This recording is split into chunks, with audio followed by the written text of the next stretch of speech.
Birinchi savolni ishlaymiz. Bizda savolda azot 1 oksid bilan azot 2 oksid Karali nisbatlar qonuniga ko'ra kislorod massalari qanday nisbatda degan yozib olamiz. Bizda azot 1 oksid, azot 1 oksid. Keyingisi azot 2 oksid. Azot 2 oksid. Bizda kislorodning massalarini topish uchun azotning massalarini bir xil deb olishimiz kerak. Pastda yozaman. Mayli. Masalan, ikkalasini ham 28 deb oldim azotlarni. Bizda o'zi azot 28 massasi. Bu yerda esa 14. Kislorodimiz esa 16. Bitta kislorod atomi 16. Shuni proporsiya qilamiz. 16 ni 28 ga ko'paytirib 28 ga bo'lsak, x'imiz 16 chiqadi. Endi bu yerda ham kislorodni topamiz. Bitta kislorod atomi massasi 16.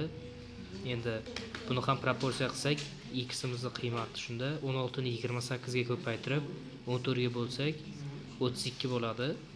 Endi kislorodning massalari kelib chiqdi 16 ga 32. Buni eng kichik nisbatda topamiz.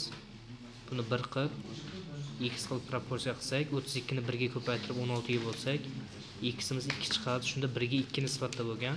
Javobimiz B. Ikkinchi savolni ishlaymiz. Bizda savolda azot 1 oksid bilan azot 4 oksid Karali nisbatlar qonuniga ko'ra kislorod massalari qanday nisbatda bo'ladi degan. Endi ishlaymiz.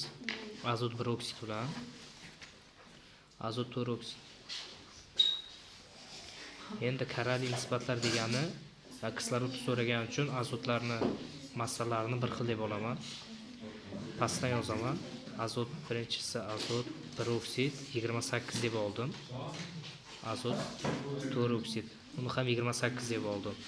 Endi buni o'zining molekulyar massasi ikkita azot atominiki 28 bo'ladi. Bitta kislorod atominiki 16.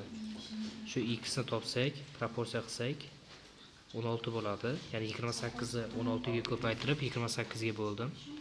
Endi bu yerda bitta azot atomi 14. Ikkita kislorod atomi 32. Buni ham proporsiya qilamiz, x topamiz. Shunda x'imiz 28 ni 32 ga ko'paytirib 14 ga bo'lsak 64 bo'ladi.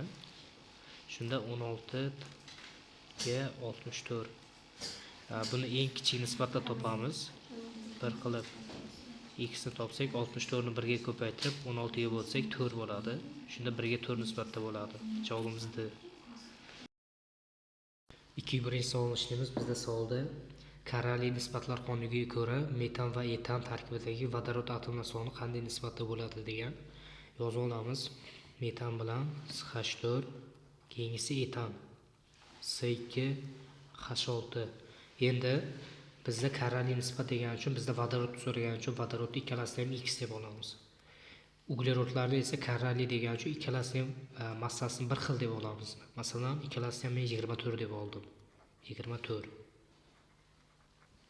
Bizda uglerodimiz bitta atom bo'lgani uchun molekulyar massasi 12. Buniki ikkita atom bo'lgani uchun 24 bo'ladi. Bu yerda vodorodimiz massasi 4. Shuni proporsiya qilamiz. Endi 24 ni ko'paytiramiz 4 ga, bo'lamiz 12 ga. Shunda javob x'imiz 8 bo'ladi.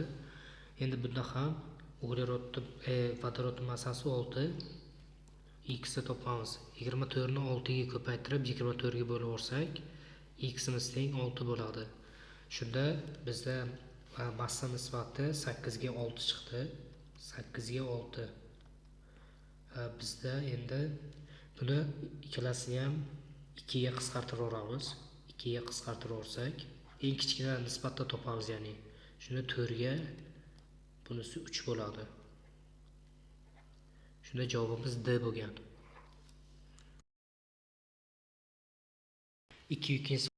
3-birinchi savolni ishlaymiz. Bizda savolda Karali nisbatlar qonuniga ko'ra is gazi bilan karbon tangitrik yozib oldim. Endi tarkibidagi uglerodlar qanday nisbatda bo'ladi? Tarkibidagi uglerodlarning massalarini so'ragan. Endi biz uglerodni x deb olamiz. X deb olaman. Ikkalasini ham uglerodda, is gazida ham, karbon tangitlikda ham. Endi biz kislorodlar atomini massalarini bir xil deb olaman. Ikkalasini ham 32 deb olamiz. 32 grammlarni, ya'ni bir xil deb oldim. 32 Karali degani, ya'ni grammlari bir xil degani. Bu ham 32. Endi ishlaymiz. Bizda ikkita kislorod atomining massasi 32 bo'ladi, molekulyar massasi. Uglerod bitta atomi 12. molekulyar massasi. Endi x ni topish uchun proporsiya qilamiz. 12 ni 32 ga ko'paytiramiz. Chiqqan sonni 32 ga keyin bo'lib olamiz. Shunda x imiz 12 chiqadi. Endi keyingisi, bitta kislorod atomining molekulyar massasi 16, bitta uglerod atomining molekulyar massasi 12. 12. Endi x ni topamiz. Buni ham proporsiya qilamiz. 32 ni ko'paytiramiz 12 ga, chiqqan sonni 16 ga bo'lib olsak 24 bo'ladi. Shunda 24 ga 12 nisbatda bo'lyapti. Bu yoqqa 1 qo'yib proporsiya qilsak, 24 ni 1 ga ko'paytirib 12 ga bo'lsak, shunda 2 chiqadi. Shunda 2 ga 1 nisbatda bo'lgan. Javobimiz B.